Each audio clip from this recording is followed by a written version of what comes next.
এতিয়া প্ৰতিবেদন বিতংভাৱে মহাবাহু ব্ৰহ্মপুত্ৰৰ বগীবিলৰ দলঙক লৈ অসমবাসীৰ বুকুত এতিয়া অযুত সপোন। চাওঁ আহক এই দলঙক লৈ আমি যুগুতোৱা এক প্ৰতিবেদনৰ প্ৰথম অংশ। 1997 চনৰ মাজভাগ এই সময়তে অসমবাসীয়ে আনন্দত আত্মহাৰা হৈ পৰিছিল। পাৰ হৈ যোৱা বিশ্বকাপৰ অসম আন্দোলনৰ ফলশ্ৰুতিত অসমৰ 855 গৰাকী শ্বহীদৰ কেঁচা তেজৰ বিনিময়ত অসম চুক্তি অনুসৰি সেই সময়ৰ প্ৰধানমন্ত্ৰী অটল বিহাৰী বাজপেয়ীয়ে আধাৰশিলা স্থাপন কৰিছিল মহাবাহুৰ ওপৰেৰে ডিব্ৰুগড়, ধেমাজি, লখিমপুৰ সংযোজিত ব্ৰহ্মপুত্ৰৰ চতুৰ্থখন বিশাল দলং বগীবিল। পাছে ব্ৰহ্মপুত্ৰৰ বুকুৰে বৈ গ'ল সুবিশাল জলধাৰ, কিন্তু নিৰ্মাণ সম্পূৰ্ণ নহল স্বপ্নভৰা এই বিশাল দলঙৰ।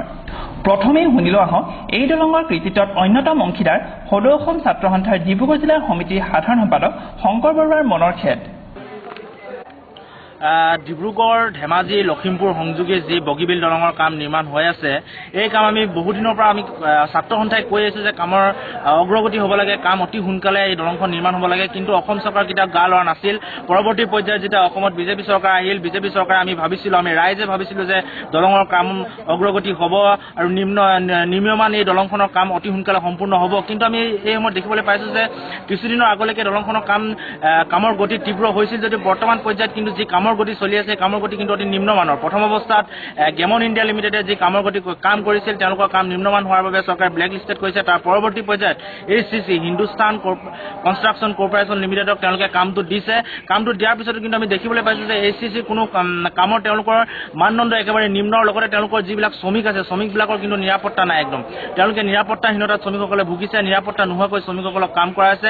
এনেদৰে যদি হৈ থাকে কিন্তু আমাৰ বগীবিল দলঙৰ কাম যি গতিত চলি আছে, এই কাম কিন্তু খুব নিম্নমানৰ হ'ব আৰু আমি ৰাইজে বিচৰা ধৰণে এখন ভাল দলং আমি পাবলৈ সক্ষম নহ'ল। মই এইটো ক্ষণতে অসমৰ মাননীয় মুখ্যমন্ত্ৰী সৰ্বানন্দ সোণোৱাল ডাঙৰীয়া, তেখেতৰ গৃহ সমষ্টি ডিব্ৰুগড়, তেখেতৰ গৃহ জিলা ডিব্ৰুগড়ত তেওঁলোক বগীবিল দলং নিৰ্মাণ হৈ আছে। মই তেখেতক অনুৰোধ জনাইছো যাতে আপুনি পৰ্যবেক্ষণ কৰক দলংখন, আপোনাৰ পৰ্যবেক্ষণত আপোনাৰ তত্বাৱধানত কামৰ মানদণ্ড উচ্চ কৰক আৰু বগীবিল দলংখন অতি শীঘ্ৰে সম্পূৰ্ণ কৰক। লগতে অসমৰ সমূহ সংবাদ মাধ্যম, বিভিন্ন দল সংগঠন, লগতে স্থানীয় বিধায়ক আৰু ৰামেশ্বৰ তেলী ডাঙৰীয়া MP, তেখেতক আমি সাংসদগৰাকীক অনুৰোধ জনাইছো আপোনালোকে দিল্লীত বিষয়টো উত্থাপন কৰক, নীতিন গাডকাৰী ডাঙৰীয়াৰ সন্মুখত বিষয়টো উত্থাপন কৰক, প্ৰধানমন্ত্ৰীৰ সন্মুখত বিষয়টো উত্থাপন কৰক আৰু যে বগীবিল দলং ৰাইজক প্ৰথমাৰ্ধত বগীবিল দলং নিৰ্মাণৰ কাম প্ৰথমে কেন্দ্ৰীয় চৰকাৰে গেমন ইণ্ডিয়া লিমিটেড নামৰ বিয়াগম প্ৰতিষ্ঠানটিক অৰ্পণ কৰিছিল যদিও পাছলৈ এই প্ৰতিষ্ঠানক বিভিন্ন কাৰণত কলা তালিকাভুক্ত কৰি HCC নামৰ প্ৰতিষ্ঠানটোক হস্তান্তৰ কৰে। কিন্তু ক্ৰমান্বয়ে HCC কোম্পানীও কৰ্মৰত শ্ৰমিকৰ ৰোষত পৰিব লগা হয়। অভিযোগ উঠা মতে এই প্ৰতিষ্ঠানে শ্ৰমিকক নিৰ্ধাৰিত পাৰিশ্ৰমিক লাভ কৰিবৰ পৰাও বঞ্চিত কৰি আহিছে। অন্যহাতে শ্ৰমিকৰ বাবে ব্যৱস্থা কৰা নাই ভৱিষ্যত নিধি বীমা ইত্যাদিৰ সুব্যৱস্থা। অন্যহাতে কপালৰ ঘাম মাটিত পেলাই অসমৰ স্বাৰ্থত শ্ৰম কৰি যোৱা এইসকল শ্ৰমিকৰ বাবে ঊৰ্ধ্বতম কৰ্তৃপক্ষই ব্যৱস্থা কৰা নাই কোনো নিৰাপত্তাজনিত আচবাবৰ, যাৰ ফলশ্ৰুতিত কেইবাগৰাকীও কৰ্তব্যৰত শ্ৰমিক দলঙৰ ওপৰৰ পৰা সৰি পৰি হলিত সমাধি ঘটাৰ উপৰিও আজিও চিকিৎসাধীন হৈ আছে বিভিন্নখন চিকিৎসালয়ত। শুনিলো আহক শ্ৰমিকৰ বেদনাহিত অনুভৱ। किस कंपनी का अंडर में काम करते हैं? NCC। वो HCC से NCC काम लिया है, तो आपका जो पैर में अभी जूता नहीं है तो ऊपर में काम कर रहा है, आपका नहीं है ना, आप नहीं पहनता है? बारिश हो रहा था, फट गया जूता, बोला था देने के लिए, बोला है 2-4 दिन के लिए अंदर दे। अभी मैंने कंपनी से नहीं मिल रहा है आपको? बोला है देगा 2-4 दिन के अंदर। और कितना लोग काम करते हैं यहाँ डेली?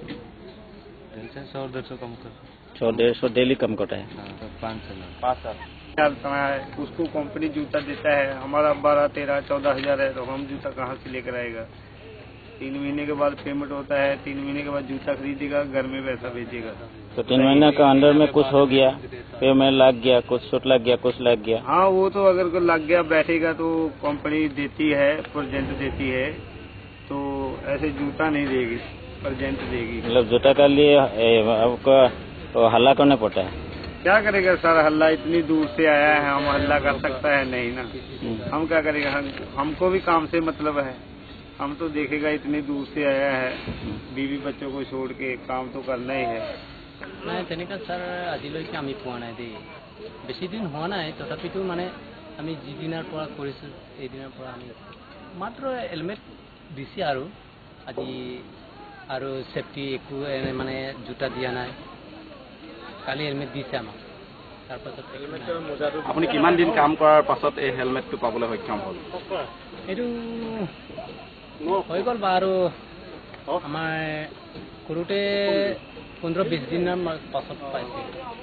খুজোঁ আৰু ছেফটিৰ কাৰণে আমাৰ জীৱনটোৰ কাৰণেতো আমি ছেফটি হেৰি লাগিতো কামটো কৰিবলৈ, কিন্তু নিদিয়ে কি কৰিম আৰু খালি ছেফটি শ্বু আছে এইবিলাকৰ মানে কোনো হেৰি নাই, মানে গুৰুত্ব দিয়া নাই কোম্পানী। আপোনালোকে বিচাৰিছে ষ্টৰত নাই বুলি কৈ কিমান থাকিব লাগে আৰু আপোনালোকক কি সুবিধা আপোনালোকে পোৱা নাই?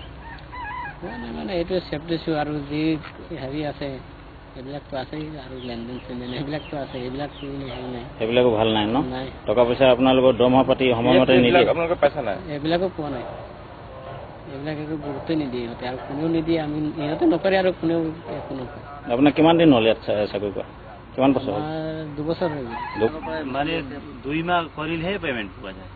প্ৰথমত যোনে আহি যেতিয়া আমি এতিয়া সোমাইছো নহয়, এতিয়া আমি সোমাইছো 2 মাহ শেষ হ'লেহে আমি পেমেণ্ট পাওঁ। ইতিমধ্যে অসমবাসীৰ মনত তীব্ৰ হেঁপাহ কল্পনাৰ বগীবিল দলংখন মুকলি হওক অচিৰেই। বিষয়টোত ৰাজ্য আৰু কেন্দ্ৰীয় চৰকাৰৰ তৎপৰতাহে অচিৰেই এই সপোনৰ দলং দিঠকত পৰিণত হোৱাত ভূমিকা গ্ৰহণ কৰিব। শ্ৰোতা দৰ্শক, আমি প্ৰতিশ্ৰুতি দিছো সমাগত সময়ত আমি পৰিৱেশন কৰিম বগীবিল দলং সম্পৰ্কত আৰু অধিক প্ৰতিবেদন। লাগে মাথো আমাক আপোনালোকৰ সহায় আৰু সহযোগিতা। দুলীয়াজানৰ পৰা ঘনকান্ত খনিকৰ, অসম ভিউ।